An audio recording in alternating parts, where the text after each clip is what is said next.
the turning point for me where I realized this is what I wanted to do.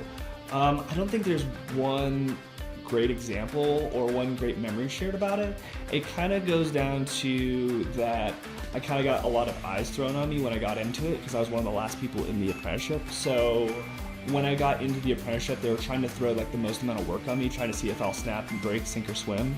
And I just kind of came with it and ran. I knew nothing of the trade at the time. Everyone knew it. It was kind of trying to pester me into like teasing me, almost seeing what I'm made of.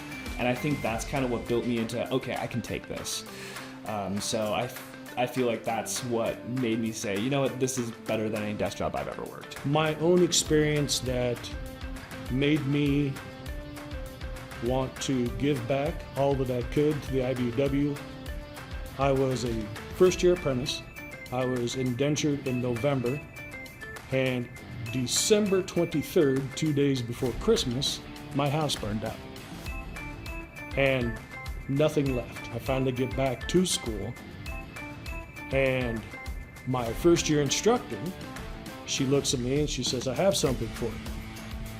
And she hands me an envelope.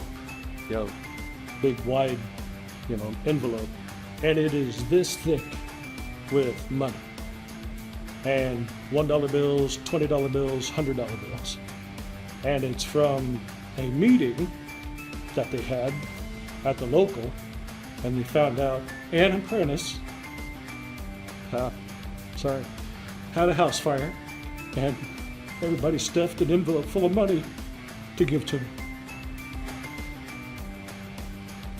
So from that point, I knew I had to give back. So there wasn't enough for me to give back. They didn't know me. They didn't know Dan Hendricks. I'd been in the trade all of 2 months, but they knew an apprentice needed help. What really sold me was being around other electricians, just because they're so much fun.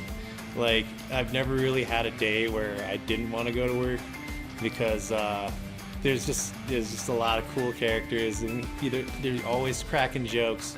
You're always having a good time. You're looking out for each other, and if someone's feeling down, you go and check on them. And there's just a great feeling of camaraderie and just a really cool trade and skill to learn.